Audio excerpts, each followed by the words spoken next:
అమ్మ నమస్తే. నమస్తే అమ్మా జయలక్ష్మి. జయలక్ష్మి చక్కగా చెప్పారు. అదే. హ్మ్. నాకు ఫుల్ నేమ్ పిలవడం ఇష్టం అమ్మా. మా అబ్బా! పిల్లల్ని కూడా నేను ఫుల్ నేమ్ పిలుస్తా. అవునా? ఇన్నాళ్ళు జయ అనే అనుకున్నాను. ఓకే. ఓకే. ఇప్పుడు జయలక్ష్మి అని తెలిసాక పూర్తి పేరు పెద్దవాళ్ళు ఎందుకు పెడతారు? హ్మ్. ఒక ఉద్దేశంతో పెడతారు. పూర్తి పేరుతో పిలిస్తేనే ఆ పేరుకి అందం. అబ్బా! వినటానికి భలే ఆనందంగుంది. అందరూ జయానే అంటారు తప్ప జయలక్ష్మి అనరమ్మా. నేను చక్కగా జయలక్ష్మి అంటా. ఇవాల్టి ఓకే. నుంచి జయలక్ష్మి అనే పిలుస్తా. ఓకే. ఆ! మీరు జయలక్ష్మి అన్నారు కదా! హ్మ్. సో, అందులో నుంచి ఒక టాపిక్ తీసుకుంటున్నాను చూడండి. తీసుకోండమ్మా. లక్ష్మీదేవి స్థిరంగా ఉండాలంటే ఏం చేయాలి? అది. ఎంత బాగా అడిగారమ్మా. లక్ష్మీదేవికి చెంచల అని పేరు. హ్మ్. చెంచలాయ నమః పాదౌ పూజయామి, చపలాయ నమః జానుని పూజయామి అని ఆవిడని పూజిస్తాం. ఆ! ఆవిడ చెంచలగా ఉండడమే సరైనటువంటి లక్షణం లక్ష్మికి. అంటే స్థిరంగా ఉండకపోవడమే. స్థిరంగా ఉంటే ఏమవుతుందమ్మా? కదలకుండా ఉంటే స్టాగ్నేట్ అవుతుంది. మురిగిపోతుంది. ఓహ్! ఇప్పుడు అక్కడుంది.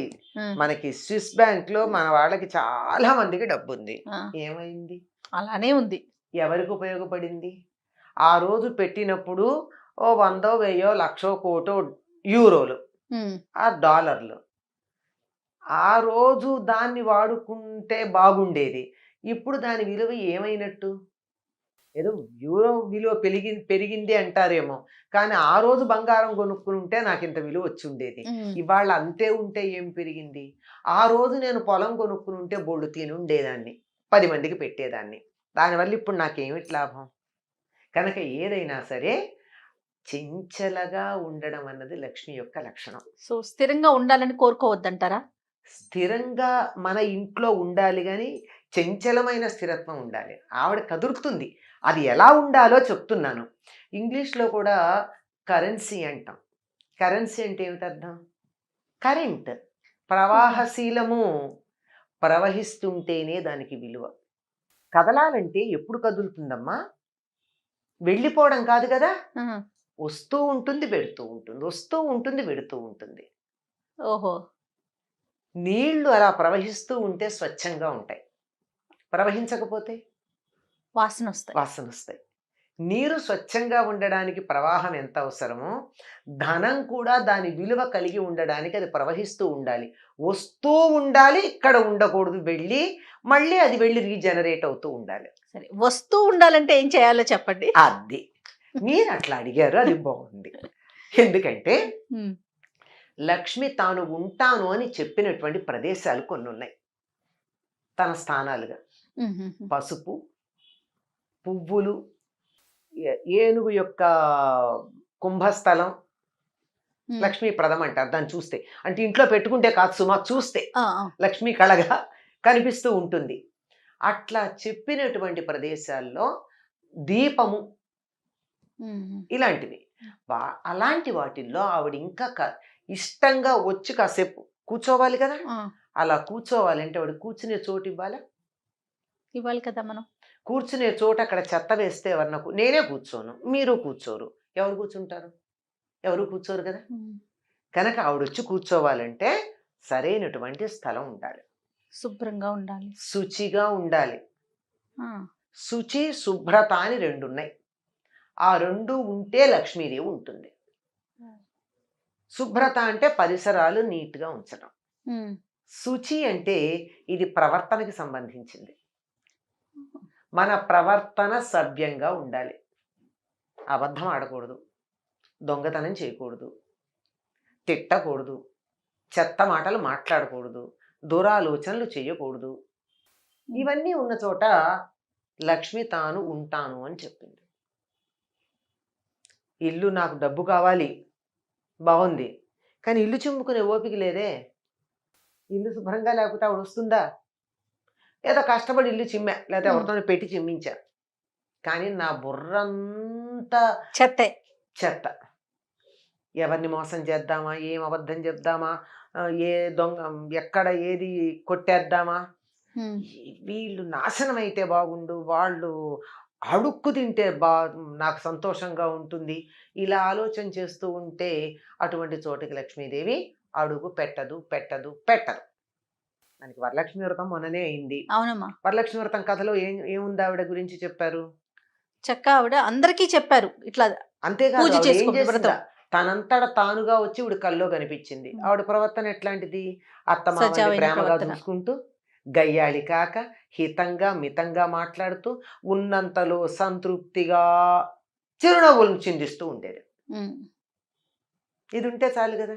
మనం అంటూ ఉంటాం కొంతమందిని జూసి, "అబ్బా! ఆ మొహంలో లక్ష్మీ కళ ఉట్టి హ్మ్. పడుతోందండి" అంటాం. లక్ష్మీ కళ ఉట్టి పడుతోందంటే అందంగా ఉన్నారనా?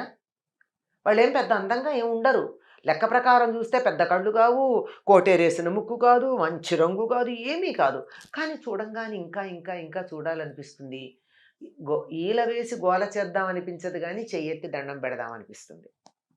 ఆ యెస్. ముఖం చూస్తే. ఆ! అటువంటి దానికి లక్ష్మీ కళ అంటారు. ఎందుకుంటుంది? వాళ్ళ మనసు బాగుంది గనక. లక్ష్మి స్థిరంగా ఉండాలంటే చాలా మామూలు ఇవన్నీ కాస్త వేగ్గా అనిపిస్తే మామూలుగా ఒక ఫార్ములా లాగా చెప్పాలి అంటే, సూర్యోదయానికన్నా ముందు గుమ్మంలో ముగ్గేసుకుని, ఇల్లు చిమ్ముకుని, ఇంట్లో అందరూ స్నానం చేసి ఉంటే ఆ ఇంటికి లక్ష్మి వస్తుంది. ఆలోచించండి ఎంతమందికి వీలవుతుందో. అది. సూర్యోదయం తర్వాత మంచాల మీద మనుషులు కనపడితే, "ఆహ్! ఇప్పుడు మన పని లేదులే ఇక్కడ" అని అలా ఆవిడ వెళ్ళిపోతుందట. గుమ్మం దాకా వచ్చి కూడా. ఆ హ్మ్. లోపలే అందరూ మెలకువ తెచ్చుకోవాలి. పాచి బట్టలు, పాత బట్టల మూటలు, చెత్త, బూజు, దుమ్ము ఉన్న చోట లక్ష్మీదేవి అడుగు పెట్టను అని చెప్పింది. సాలీడును కూడా స్త్రీ అంటారు. అయినా హ్మ్. సరే ఆవిడ సాలీడుంటే ఆవిడ ఉండదు. ఉండదు. ఉండదు. బూజులు వేలాడుతున్న ఇంట్లో, పాచి ఉన్న ఇంట్లో ఉండదు. స్పష్టంగా చెప్తుంది. విప్పిన బట్టలు దరిద్ర హేతువులు. హుహు. మనకి ఒక జానపద గేయం ఉంటుందమ్మా.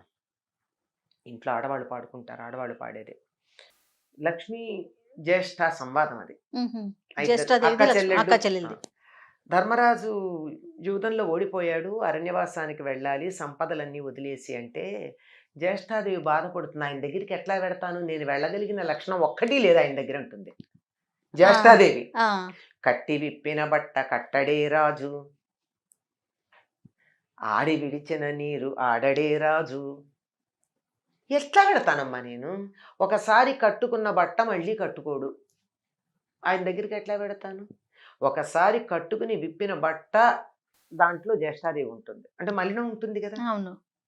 అందుకని ఆయన ఎప్పుడు అట్లా ఉండడు గదా! శుచిగా ఉంటాడు గదా! నేను ఎలా వెడతాను ఆయన దగ్గరికి? ఆడి విడిచిన నీరు ఆడడే రాజు. ఒకళ్ళు స్నానం చేసి వదిలిపెట్టిన నీళ్లు మళ్ళీ స్నానం చేయడు. అంటే మన వాళ్ళు మీకు గుర్తుందో లేదో ఇంట్లో చెప్తారు. ఒక పూర్వకాలం 10 మంది ఉన్న కుటుంబాల్లో ఒకళ్ళ తర్వాత ఒకళ్ళు స్నానాలు చేస్తూ ఉంటే, ఒకళ్ళు స్నానం చేశాక మిగిలిన నీళ్లు పారబోసేస్తారు పారబోసేస్తారు. తప్ప, అవునమ్మా. అందులో ఇంకోళ్ళు ఉన్నాయి గదా! అని వాడరు. అవును.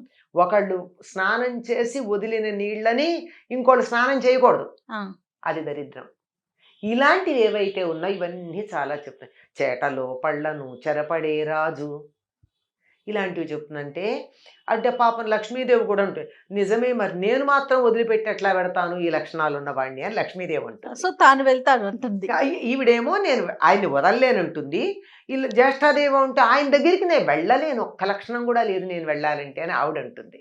ఇవి లక్ష్మీదేవి ఉండాలి అంటే.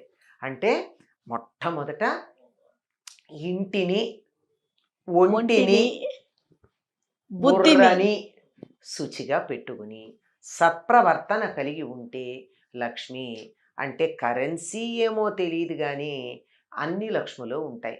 ఆరోగ్య లక్ష్మి, సంతాన లక్ష్మి అంటే 10 మంది సంతానం కాదు, ఉన్న సంతానం సంపదలాగా ఉండడం. హ్మ్. నలుగురు కొడుకులు 4 దేశాల్లో ఉండి ఎవరో ఈడ్చి పారేసే పరిస్థితి ఉంటే సంతాన లక్ష్మి ఉన్నట్ట కాదు కదా. అవునమ్మా. సంతానం వేరు, సంతాన లక్ష్మి వేరు. లక్ష్మి వేరు కదా! ఆ! ఇలా అన్నీ కూడా లక్ష్ములు ఏది మనం కావాలని కోరుకుంటామో అటువంటి సంపదలన్నీ ఇటువంటి సత్ప్రవర్తన కలిగినటువంటి చోట ఉంటాయి. మరి లక్ష్మి కావాలంటే ఎట్లా ఉండాలి? ఖచ్చితంగా శుచిగా, శుభ్రంగా ఉండాలి. నోరు కూడా బాగుండాలి. అది. మనుషులమే కాదు నోరు కూడా. నోరు బాగుండాలి, మంచి మాటలు రావాలి నోట్లో నుంచి. అద్భుతం అమ్మా. Thank you. నమస్తే. నమస్తే అమ్మా.